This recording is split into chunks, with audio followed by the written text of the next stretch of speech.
Welcome to another episode of the Ticklish. Hey, don't do that. The Ticklish Travel. Welcome to another episode of the Ticklish Traveler and his travel tales.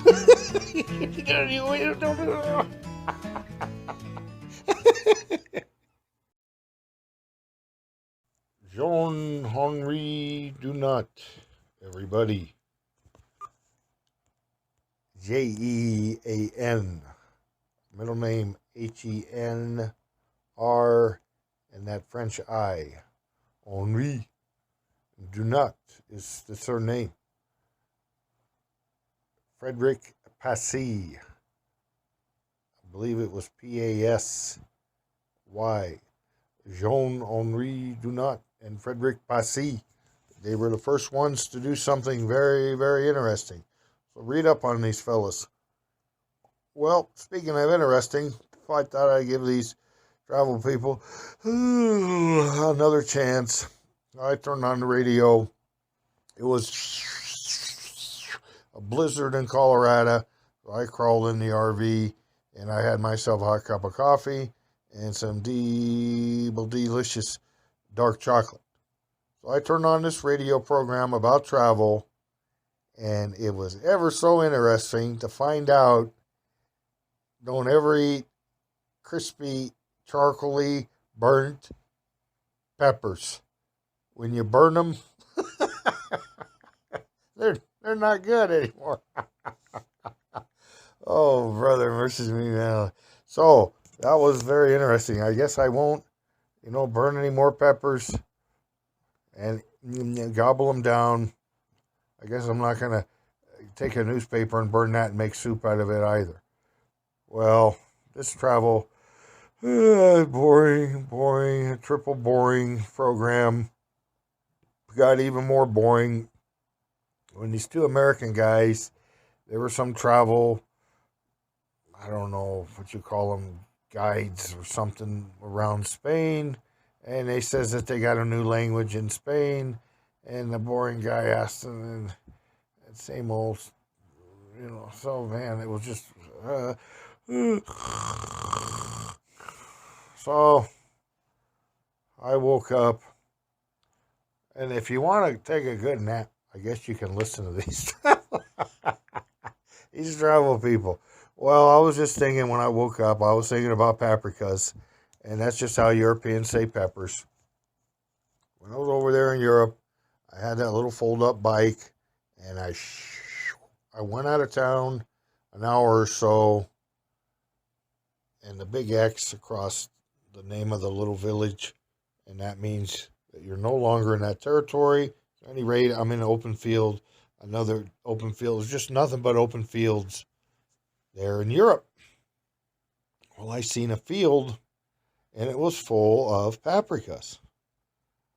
Well, I keep a little bag with me. I have a basket on that fold-up bike. So I plucked some of these paprikas. I don't remember if there were two different colors or three. At any rate, I had a whole bag full of these paprikas.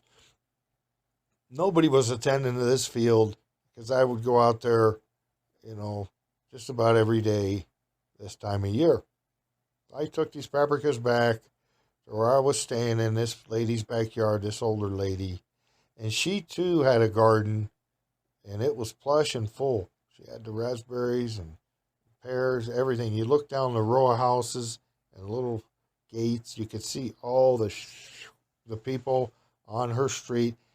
Everybody had a garden, and it's normal for people to have gardens there.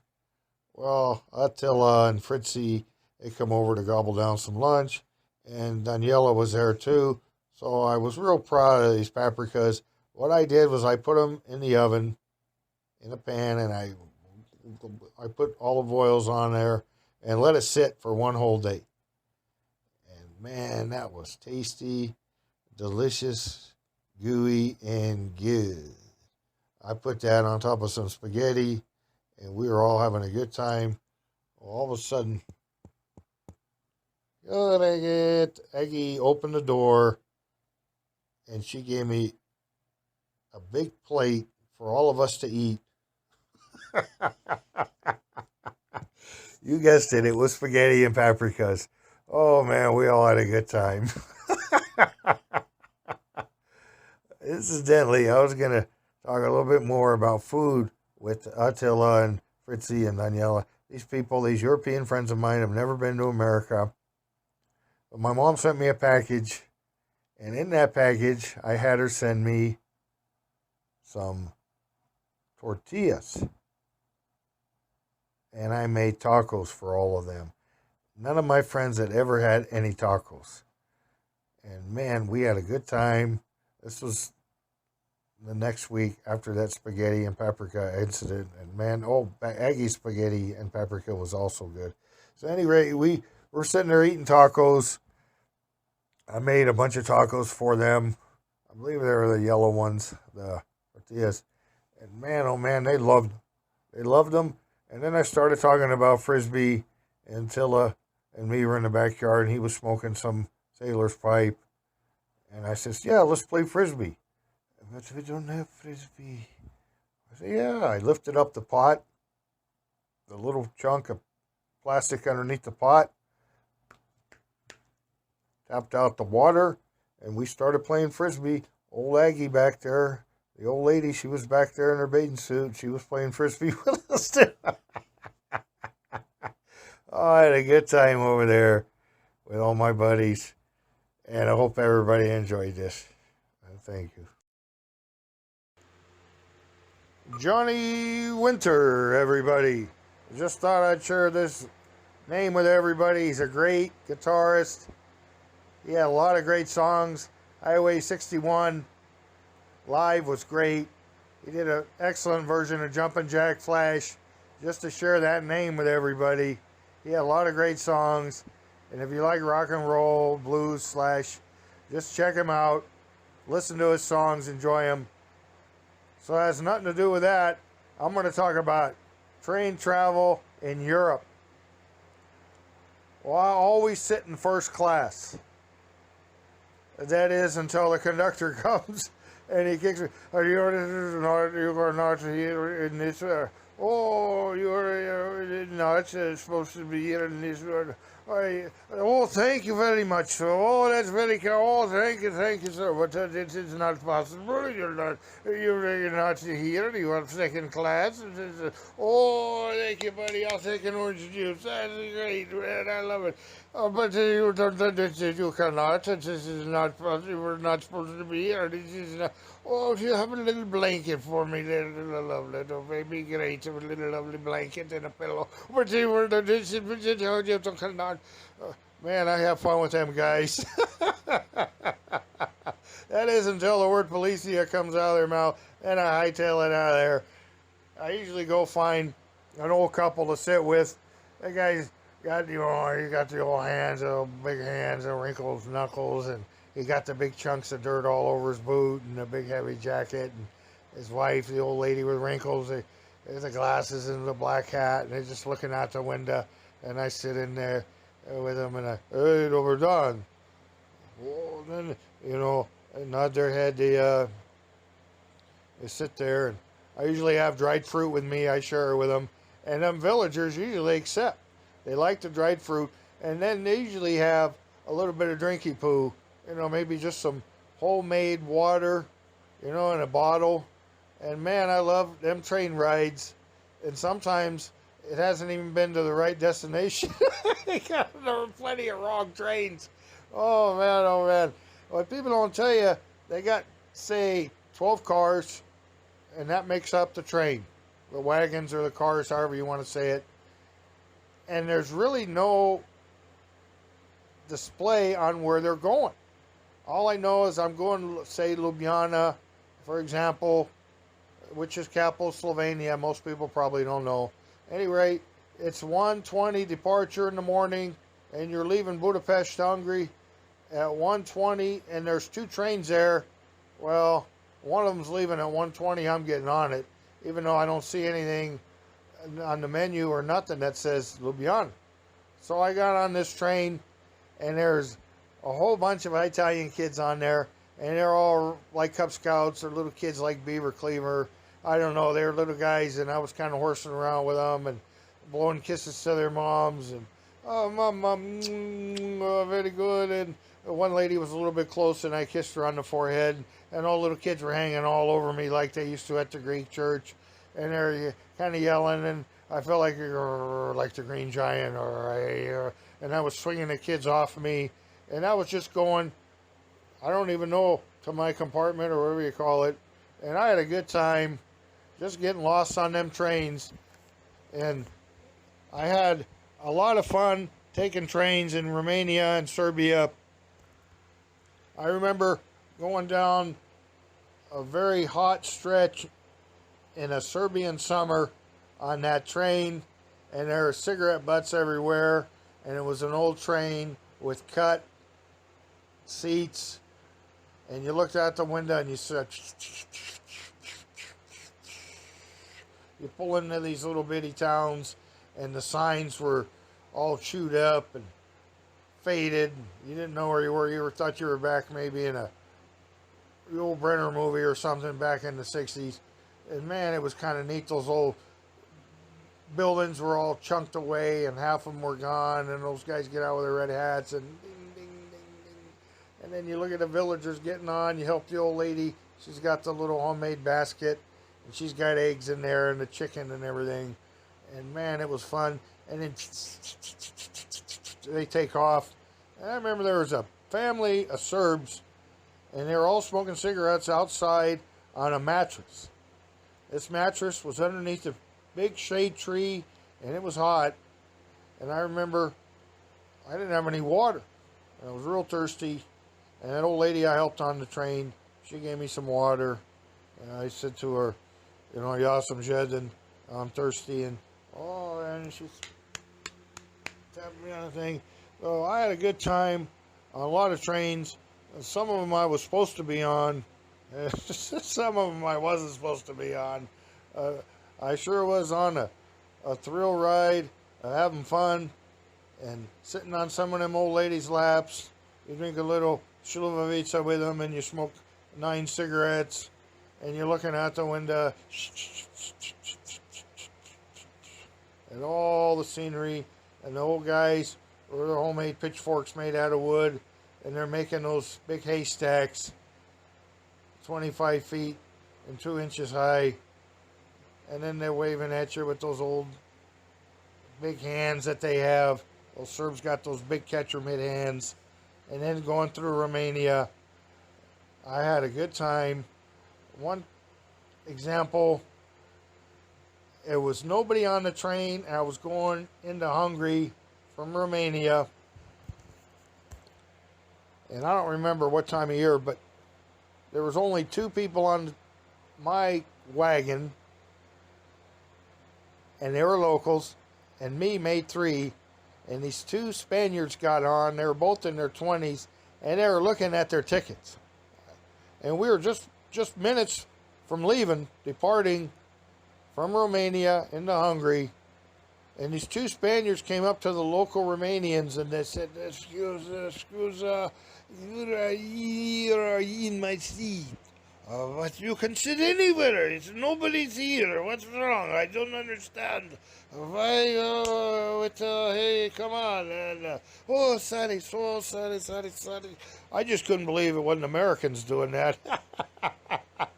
And they have before. In some of them countries, you don't need to sit down exactly where the ticket says. And sometimes the ticket's homemade and it kind of fades and everything. In Serbia, they make their own. And man, oh man, I had a good time on that with those 2 Spaniards. There was only 3 of us, and the train took off, and only 2 more people got on. It was some gypsies, and they had detergent soap, and they were washing their teeth with it.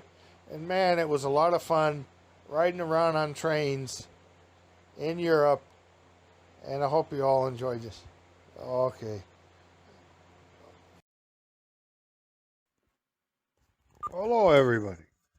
Sitting in a donut shop here in a gray, rainy, cold Missouri day. It was early morning, and they were out of donuts. This Cambodian couple, right from Cambodia, were sitting there talking to one another, and the lady simply said to her husband, Monday.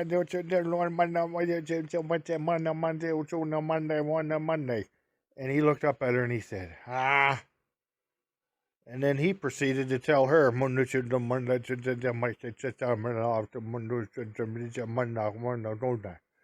she said, ah. Oh.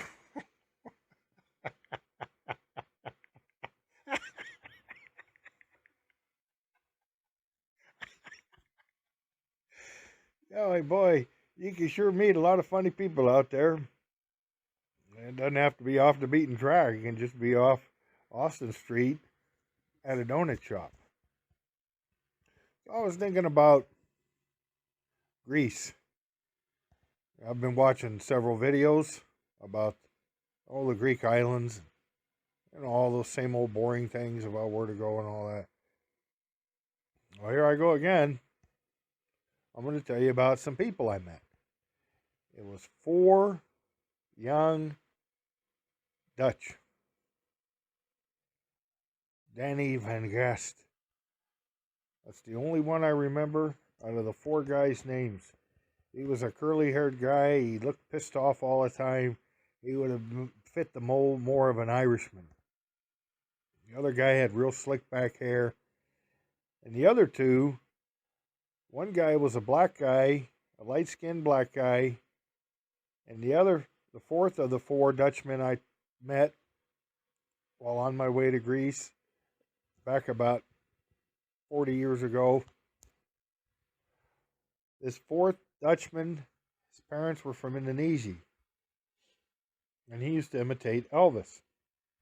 Well, these fellas, they took a liking to me, and they said, come on. So I traveled around with them. We got on a train that was so full, it looked like sardines. I don't know how these people could even breathe. And every single wagon we walked by was more and more full.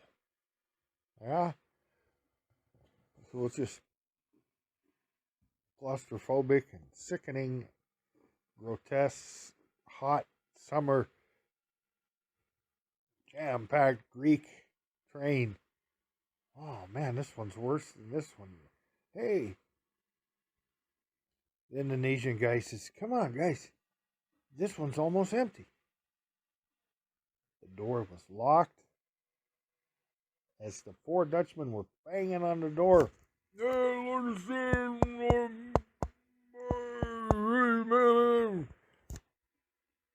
looked in the window, and there was a bunch of little bitty kids. They looked like gypsies. They're real dark-skinned kids with black hair. Oh, there's a priest. Hey guys, I got a key.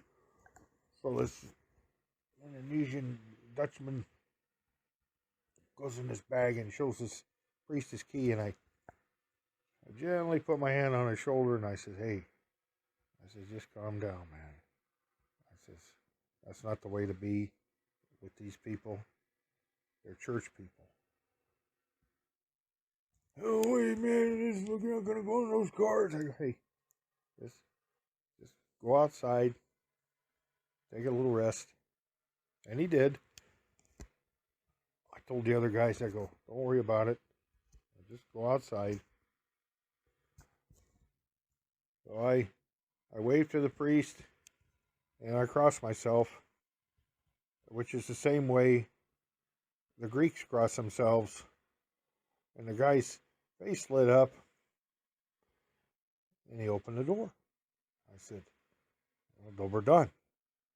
Oh, Dober done, he says. Good day. And he started talking in Greek. I put my head to the side and hand up in the air. I said, Nie rozumiesz. No understand. Grishka. Zito ilos. Long live Greece. He says, come on. He says, friend. Ooh, with his head. I said, no problem. In other words, calm your friends down. they're going to give me a headache. I went outside. I go, hey, guys, look, these guys are Orthodox like I am. Just come in and everybody be real groovy and mellow and everything's fine. And they did. And the little kid in there was real sick. And I looked at him and he was looking at me. He was all of maybe 10 years old. These Greek guys, these little kids, there was maybe half a dozen of them. I looked at the kid and I said, "Say agapo, Jesus. I love you, Jesus." Hey, man, they all broke out in song. That little kid was singing. They were all tapping on the seats and the windows, and we were singing along like Dick Van Dyke and all that. And we had a real good time. Those Dutch guys, they just couldn't believe it. How much fun we were having. The Greek priest was smiling so much that tears were rolling down his face. That little kid who had been so sick had perked up with us in that wagon. We had shown him a good time, and I think that having fun is still underrated in this world. If you're sick, like that little bitty kid was, go out and have yourself a good time like we did. And I'm telling you, I don't think we would have fit in them other wagons. I just don't think so. That's just an example of, if you know some phrases, not just thank you and hello, which is boring. A monkey would know more than that. But know some phrases with meat on them. Learn the phrase before you go somewhere. Learn a handful of them. And for heaven's sakes, be calm around people. This guy had the key. Somehow he got a key to open that door. Well, we would all just been kicked out. Come on. A guy like me and 4 Dutchmen, we were all so young. Who's going to take the word of us versus a Greek priest with a bunch of sick kids?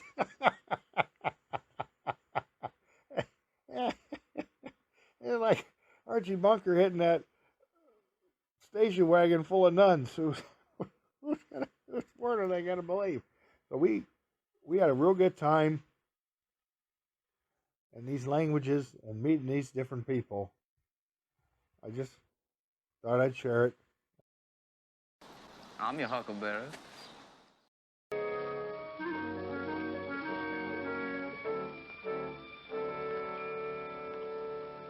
All right, go ahead, ignore me. You'll be pampering at me when the money starts rolling in.